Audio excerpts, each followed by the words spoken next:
Hey, what's going on, guys? Today we're checking out a Moderoid kit. This is Ariel, who is, I guess, the titular mecha unit from the anime of the same name. I guess I'm not that familiar with the source material, although I've heard it's very interesting. So today we're just going to be focused on the Ariel model kit here. This one actually came out a little while ago. I skipped it upon its initial release, but I thought it looked very interesting. I thought it would be a cool one to check out and share with you guys. So that's what we're going to do in today's video. There is, I know, at least one other version. I think like a flight version of Ariel is also available in the Moderoid line.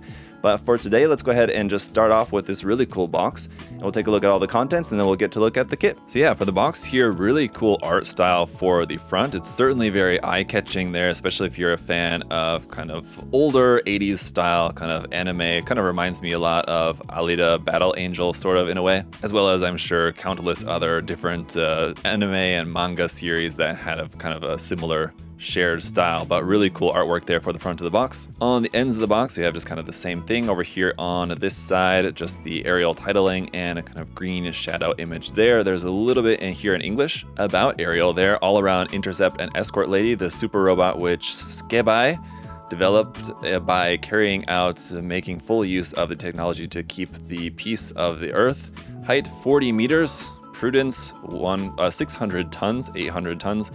The maximum level flight speed is Mach 2.4. Interesting. And around on the other side of the box, it's the same thing, but if we go to the back of the box, we have some more images here of the kit. So again, all around intercept and escort lady here, we can see a really cool image of the kit over there on the side, and right here, images of the fully painted and modeled build there, equipped with her equipment, the big long shield and sword and helmet there. Really cool. You have clear parts for the hair. There's a little bit about the action, which would be the posability, the articulation of the kit. Then here's an image of the kit completely unpainted, just built straight out of the box. It honestly looks really nice. So let's go ahead and get the box opened up, I think. I think this is probably gonna be, yep, typical Moderoid style drawer box here that we have to pull out. And all of our runners we'll take a look at in a moment. Our instruction manual and decals are also here in a bag. So this is, I guess, Ariel C-type there. As you can see, the parts list is its own separate piece of paper here. There's a look at the parts list. You can see there's a number of X's on there, so you will have a few leftover pieces when it's all said and done. For our instruction manual here, we have the same artwork as what's on the front of the box. And it looks like the instruction manual also is kind of typical for Plamax and Moderoid, Good Smile Company kits. They're always in full color for the instruction manual, which is nice. So there's the decal marking guide right there, where the decals are going to go. You have a few different reference images there, which is nice. And yeah, all of our construction here is in full color, which certainly makes the construction process easier. I find it definitely, it's a small thing that helps to kind of streamline the construction process when you can see everything in color. It just makes it kind of that much quicker and easier. So looks really nice. Here's a look at our water slide decals that we have, some eye decals, some other small little marking decals. This big one here for the shield and the Ariel, which is going to be maybe hard to see because it's white, but all looks very nice for a nice little waterside decal sheet to be included. All right, so first off, we got a couple of pre-printed parts here in the bag. Our hand parts, which looks to be in like a softer plastic, molded in a flesh tone color with some orange printed for the backings of the hands. I guess it's not flesh tone, it's just sort of like a light beige kind of color there. It's sort of like a flesh tone kind of color. For the hands, also we have runner Z in here as well, which is a clear orange part there for the helmet, it looks like. Getting into the runners, then runner A is some parts here in orange. Runner B is in clear for the hair parts, and I think maybe a couple of other parts on here as well. But if you look at this really closely, it's really interesting how these are in like a clear, but like a soft matte finish kind of clear. So it gives the appearance of sort of like a foggy white kind of color there, which looks really nice for these clear parts. Very interesting. Runner C here is going to be, I guess it would be flesh tone color for these parts. This is going to be for our face parts, two of which have pre-printed eyes, two of which have cutout eye parts, which I think we're going to use those clear parts with, and then one just blank face option part there as well. Runner D here, this is definitely in like a very light tan color, almost like just like kind of off-white. Runner E is in a metallic kind of gunmetal brownish gray kind of color. Runner F, some more very light tan kind of cream color off-white parts here. Runners G and H is going to be some more orange parts here for the kit in a very nice orange color. And then runner I here as well, but runner I is interesting because look at how fat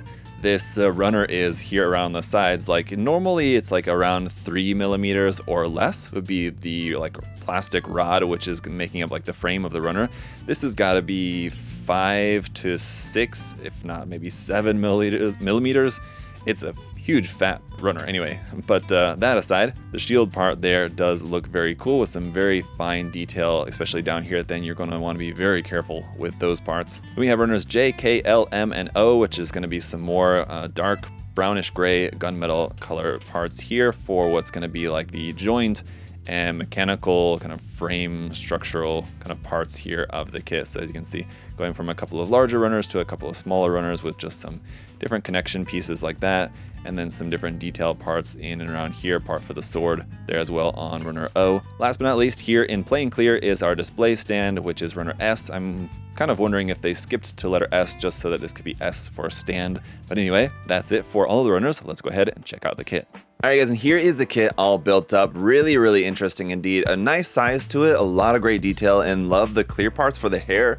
Really, really cool. As I said, but a really interesting construction, as it is going to be a little bit different from a lot of like the Frame Arms Girl, Megami Device, even 30-Minute Sisters, Mecha Musume kits if you've built any of those. This one's a little bit different, and it does kind of make sense as it is kind of a little bit different robot, I guess, in lore anyway, right? But we've got a quite interesting design here with this one with some pretty cool option parts. So let's go ahead and start off by just taking a look at the accessories that we've got here together with the Ariel, and then we'll get a look at some posing and see how well it does with that. So first off, obviously we have this included stand, which works very well. You probably don't need to use it. You would be able to get the kit to balance on its own. It is going to be top heavy because the hair part is actually quite heavy, and it's just a very tall and top heavy and on these really little high heels here. So better off to just use the stand because we have it. And then you do also have this locking piece here for the stand as well. So if you wanted this at a particular angle, this just fits into one hole at the top, one hole here at the bottom like that, and then locks this joint of the base. We still have this joint up here at the top and this joint here at the bottom, but it's pretty tight. You honestly kind of don't really even need that, and the kit doesn't weigh all that much. I just mentioned the weight of the hair parts. So yeah, the hair part, just because of the material, is quite heavy.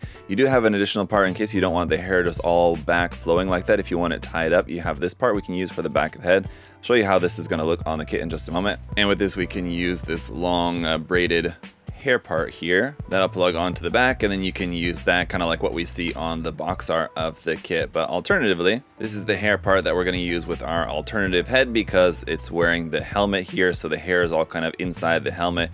A lot of detail, a lot of parts actually go into this little head here for the helmet. You have these little pieces here on the side, a couple of layers of armor pieces here to kind of build up the shape of this. You are going to have a seam line down the back of that right there, but the pre-printed eyes there on the face do look pretty cool. And then yeah, the hair is just going to plug right into the back there. And as for our other pre-printed face here, again, the eyes, the really nice pre-printed detail there for the eyebrows and the eyes. You don't have anything here at the mouth, so you may want to take a little bit of panel wash or something in there just to kind of bring out the detail of the mouth maybe a little bit. But then we do have a couple more face option parts. We have this face option part here with a clear part, that kind of frosty clear part there for the eyes. And then you do also have just a plain face option part here that you can use the decals on, those included decals that we have. And for the helmet head too, we also have a face option part here with the clear frosty part there for the eyes as well. Going down here to the hands, we have two options, holding hands there for the left and the right side, and then we also have a set of these open expressive hands for the left and the right side as well. Unfortunately, no closed fist, which would have been nice to have included as well. And then for our other two main accessories here, we have the sword, which is going to fit into our holding hand there, and this is just one single piece, so it does look very nice. Got some nice detail there on that. Pretty simple. You are going to have a mold line down that. You're probably going to want to sand that.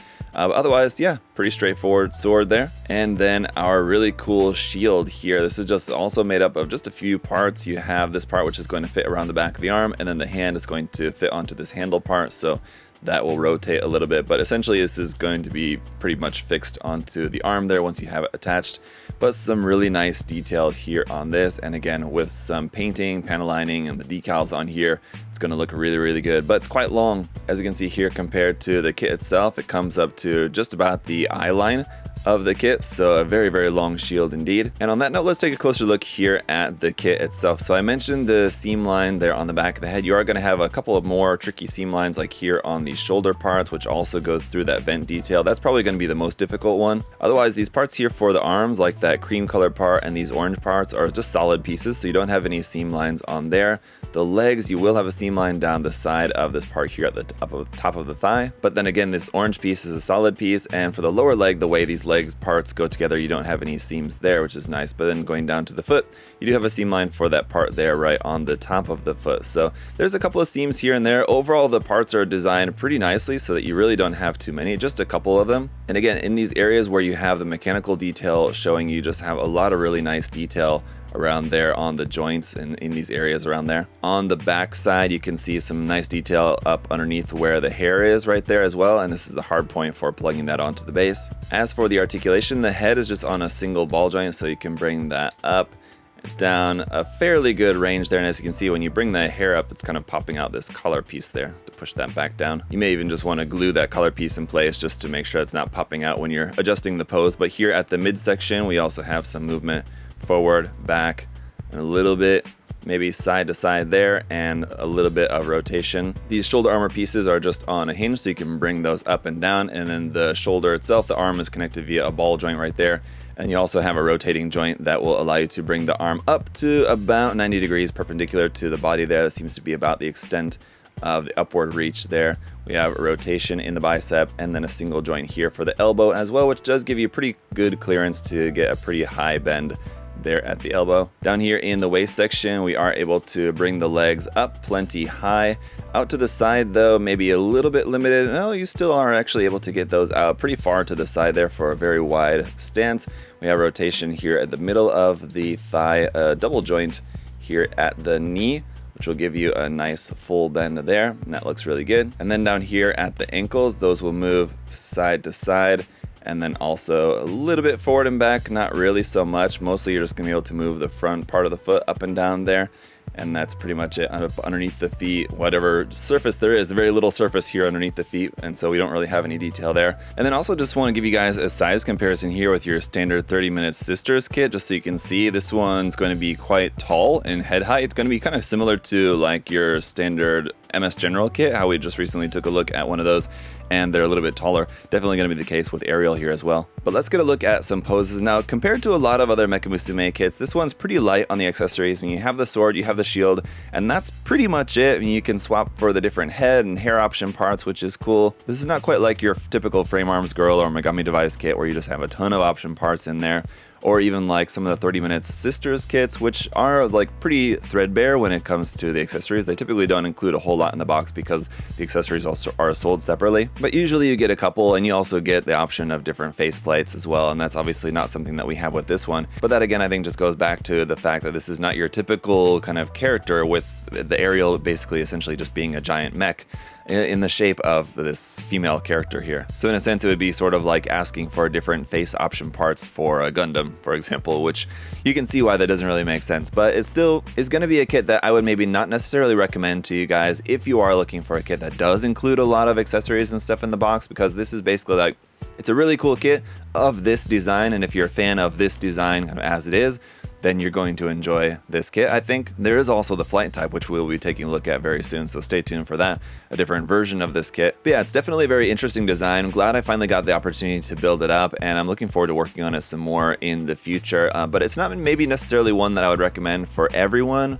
If you're a fan of Mecha Musume style model kits, I mean, there's a lot of great ones out there. This is one that I would really kind of only recommend for people who are really particularly a fan of this design. If you like the way this looks, then I would definitely recommend checking it out. It's going to look nice on your shelf. Also, with it being a little bit taller as well, it's got a nice height, a nice size to it, so it's going to look good on the shelf or in your display or on your desk or wherever you're going to have it displayed. But anyway, guys, I'm looking forward to hearing your thoughts on the kit. Let me know in the comment section down below. What do you think about this one? Do you have it? Are you looking forward to getting it? Let me know. And of course, if you are wanting to pick one up for yourself, you can check the link in the video description to USA Gundam Store. I believe we may still have this one in stock. If not the flight type, we may also have in stock as well. You can check on the website. Obviously, we have all sorts of other great Mecha Musume model kits on there too for you to check out, so check the link in the video description. And as always, guys, if you wouldn't mind leaving a like, if you wouldn't mind making sure that you're subscribed, I really appreciate all your support. So thank you guys so much, and I'll see you in the next video. Bye, guys.